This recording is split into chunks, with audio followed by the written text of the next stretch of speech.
일명의 리본에 대해서 생각을 하게 됩니다. 도대체 이 아이는 왜 있는가? 경쾌하게. 정말 그런가요?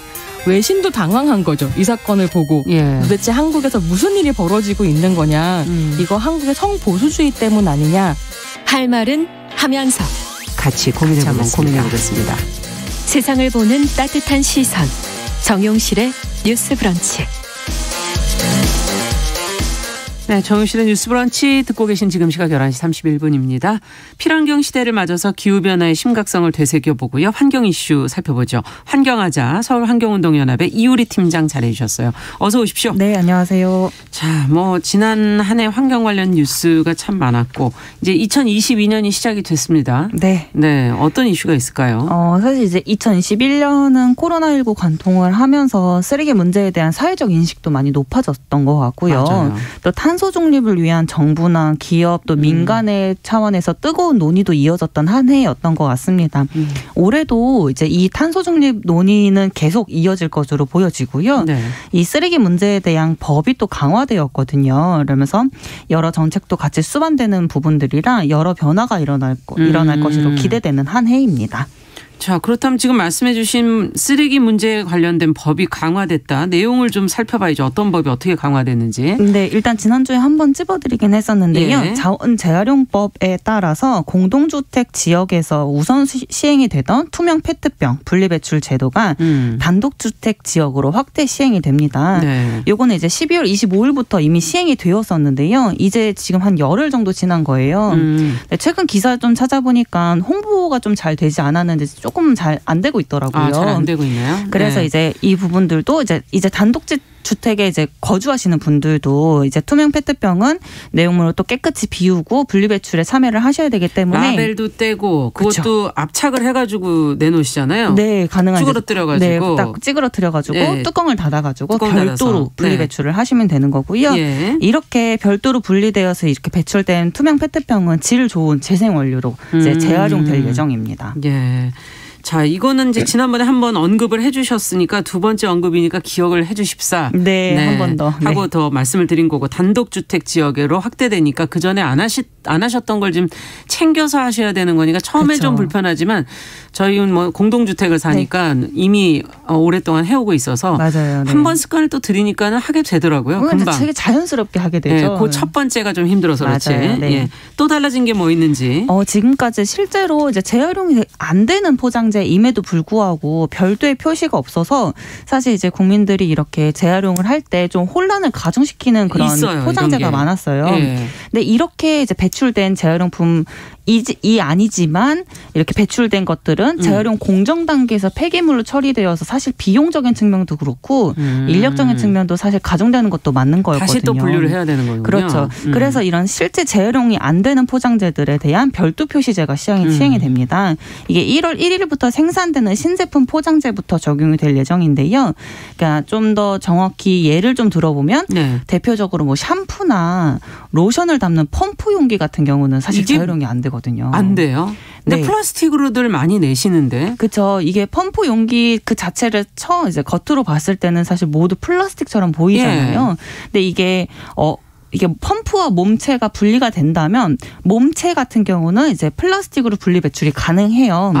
근데 이 펌프는 그 속에 금속 스프링이 들어있거든요. 용수철이 들어있거든요. 그렇기 때문에 이게 펌프가 다시 올라올 수 있는 건데 이 금속 스프링이 사실 소비자가 이거를 뭐 별도의 뭐 가위나 뭐 벤치나 이런 걸 사용하지 않는 이상 빼야 돼요? 스프링을 뺄 수가 없잖아요. 네. 사실 이제 그걸 빼더라도 작은 플라스틱들로 나오기 때문에 사실상 이거는 재활용을 할 수가 없는 너무 거죠. 작은 플라스틱은 재활용이 잘 안 되는 거군요. 그렇죠. 그것도 그런 문제가 있고요. 네. 그럼 이 부분을 분리해서 배출하셔야겠네요. 그러면 몸통은 버리시고 플라스틱으로 그렇죠. 재활용하시고. 네. 그다음에 그 펌프 부분은 그냥 종량제 봉투에다 담아야 되나요? 맞습니다. 쓰레기로? 네, 그냥 쓰레기로 분류를 하셔야 되는 거예요.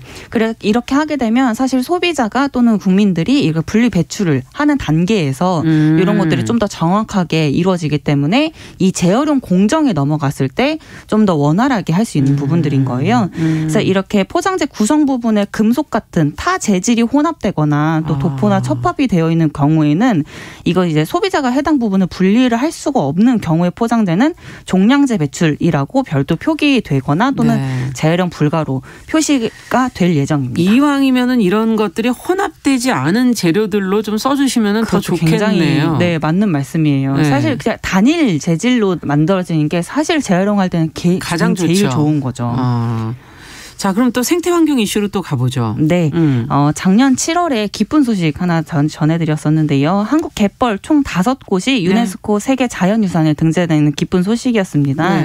지난해 이 소식 전해드리면서 이게 조건부 등재이기 때문에 이 자연유산 등재를 유지하기 위해서는 노력해야 된다. 그렇죠. 한국 전체 갯벌에 대한 면밀하고 또 통합적인 관리가 필요하다라고 말씀드렸었습니다. 그래서 올해부터 해양수산부 주관으로 갯벌을 세계유산으로 통합 관리하기 위한 기본 계획을 수립을 하게 되는데요.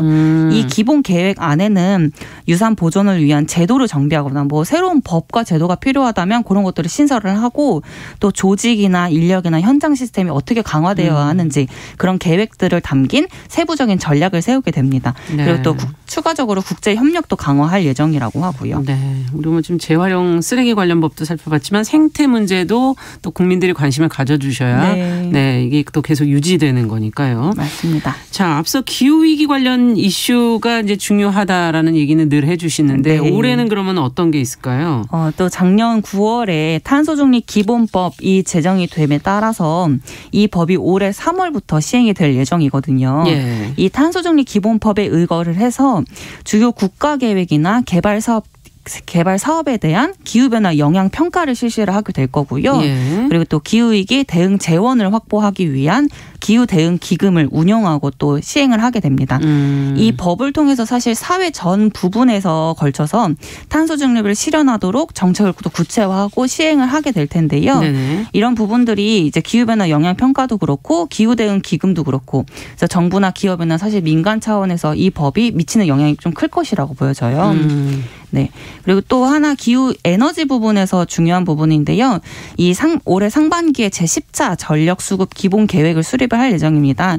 이 전력 수급 기본 계획은 향후 15년간 이번에 계획을 세우면 그렇죠. 15년간 국내에서 발생할 전력 수요를 대비하는 계획이라고 보시면 될 것 같아요. 그렇죠. 중장기의 전력 수요를 전망을 하고 또 이에 따른 전력 설비를 확충하기 위한 계획이라고 보시면 되는데요.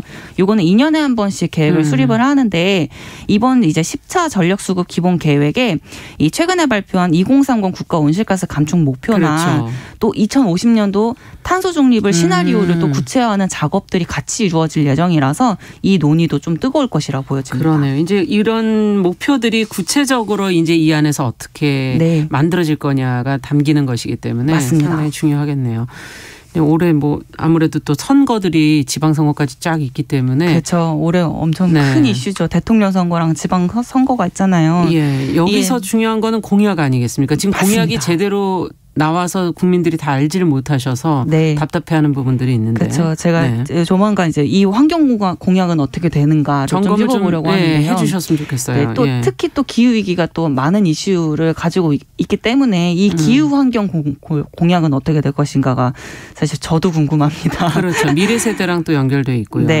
이게 또 임기가 4년, 5년 이렇게 뽑는 대통령과 또 지방선거이잖아요. 아무래도 환경 이슈에 큰 영향을 미칠 수밖에 없거든요. 그리고 또 선거에 나오는 사람들이 어떤 공약을 가져오느냐가 또 관건이기 때문에 여기에 나오는 이분들이 이 정치하시는 분들이 기후위기에 관심이 없거나 또 생태 환경을 보호해야 되는 이유를 모른다든지 아니면 그것에 대한 가치를 모르고 또는 철학이 없다든지 이런 경우에는 사실 환경정책은 굉장히 후퇴될 수밖에 없거든요. 그렇기 때문에 이제 올해도 굵직한 환경 이슈가 기다리고 있고 또 이런 기후환경 공약도 사실 잘 살펴봐야 되고 또 선거가 기다리고 있는 만큼 올해도 많은 관심과 또 이런 기후변화 환경 문제를 해결하는 또 더욱 노력하는 한 해가 좀 됐으면 좋겠습니다. 앞으로도 선거 전에 그때그때 또 기후 관련 공약들